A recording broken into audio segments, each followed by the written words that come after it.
Okay, everybody, it is that time of the JP here once again where we are going to be getting a live stream. And not just any live stream, because JP is going to be very shortly and very quickly celebrating its 1.5 year anniversary.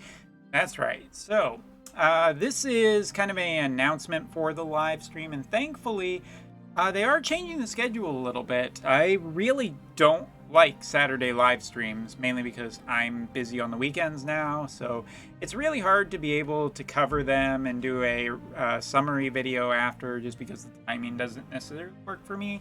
And yes, the world should revolve around me, and if you think that I'm actually being honest in that statement, I'm not. I don't think that, but it is certainly nice that they are going to be hosting this on Monday, May the 10th. That's also a Sunday for some of you guys out there, but 7 p.m. Japanese Standard Time is going to be, well, no, I guess that would be...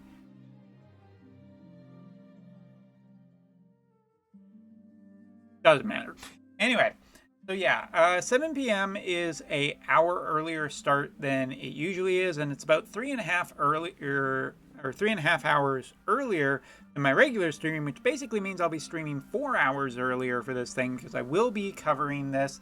I will be restreaming this, and 1.5 anniversary, you may be wondering, Umbra, is there anything interesting? Is there any reason that we should care?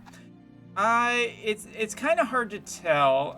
There is going to be, of course, the usual for MCs, Mont's Japanese voice, as well as Karl's Japanese voice as well. And they are saying that they are going to be talking about, the 1.5 year anniversary campaign, as well as the roadmap. And I think that FF7 has kind of mostly come and gone at this point.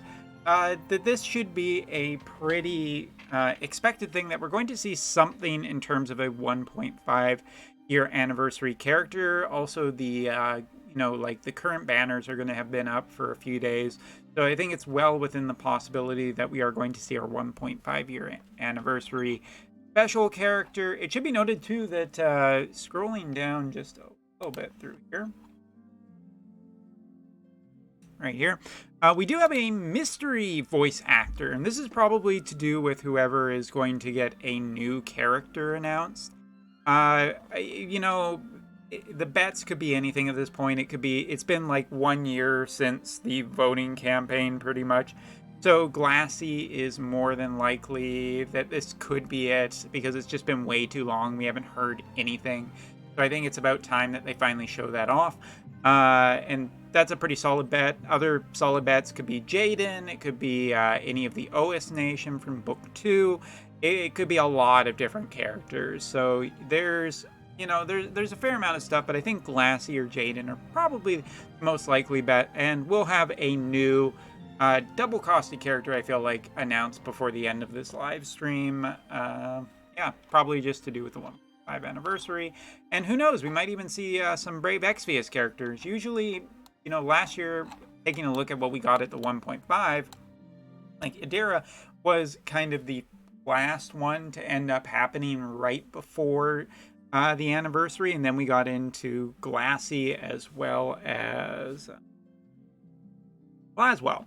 And then shortly after, or even during it, was Ruin Stern, right? So all of that kind of, I feel like we're going to get into the same thing. We're going to see a Brave Exvius character.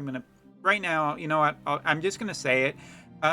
Because we've seen a lot into water mages lately, my kind of prediction is to see a new addition for Moore and Aerith, as well as Ildira. I think we're going to end up seeing an introduction of Nicole from Brave Exvius. It would make sense, as books are a weapon type now, and I'm assuming that's been placed there for a specific reason in the near future.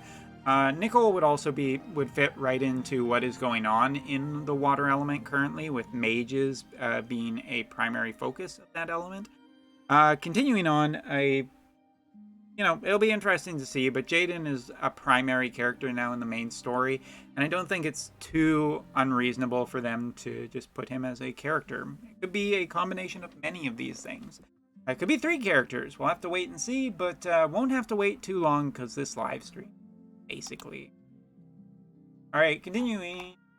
Do a little bit of other news. There is some stuff to do with what we're getting right now. Should be noted, Siren and Ochu are going to be getting their 3-star versions. I don't know if I'm over excited about that, but we'll see. Looking at what we got for the 1.5 anniversary, some login stuff, some bonus stamina for the fact that the Trial of Judgment for FF7 will also be taking place, or as we also like to call it, the box event. This is what's looking for the 1.5 anniversary lead up here. There's also 150 lapis per day, and about over 500 per day, which is, you know, fairly nice. It's a little bit of a bump, not terribly. Go. And leading up to the 1.5 anniversary will be the brand new, very shiny Laswell card. This is the Laswell card that is very strong for the ice element with Human Killer on it. Attack up, agility up, AP acquired up. This card is really, really good. I wouldn't be surprised if we see a rain card in the near future and there's going to be a new bump for fire element to keep ice in check. But hey, if you're looking for it, there's also going to be one of these re-rolly things to potentially get the brand new card. So there. Alright, just scanning really quickly if there's anything else I've missed. EGBERT. This is something also that should be interesting for people who are a big fan of EGBERT. And as of the recent... God, I've even forgot the name of my own... of the show I was making. Intervisions. I know that there's some EGBERT fans out there. EGBERT will be getting his EX. That will be available as of this tomorrow, actually, about 24 hours from now.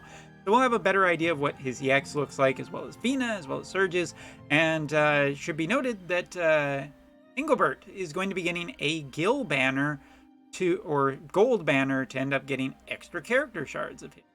This is the first time that I am aware of on the JP side that we have seen Gil/gold banners for a unit that is basically just getting an EX upgrade. So that's interesting. Very interesting. See if that continues.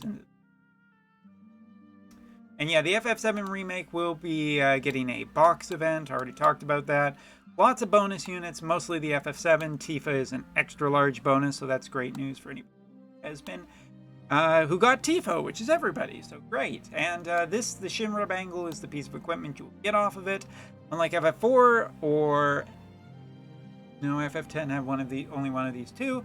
There's only one piece of equipment in here, and it is the bangle, but it is an accessory with Human Killer, so I expect this to be pretty hard farmed on the JP side. And getting particular, high ranking will end up getting you these cool titles, which are basically just that, and that's all you're getting out of it.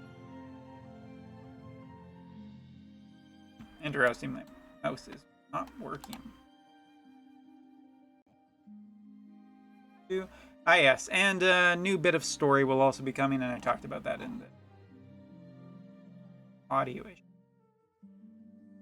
Anyway, looks like it'll be interesting going into the 1.5 anniversary. I assume that there's going to be, more characters that people have wanted behind the closed doors after FF7 has been a big drain of resources for a lot of players, and who haven't, well, I guess you're going to be ready for it. But either way, we will be keeping a very close eye on this one, and yeah, join me for the restream on Monday, May 10th at 7 p.m. Japanese Standard Time, and to see the future of Wotv. Just because this is bugging me. Anything? Okay, I mean, it's not an FF7 unit, but I'll take it. I don't really have a choice. I'm building her. That can help. Anyway, thanks for watching. Take care. See you in the next video.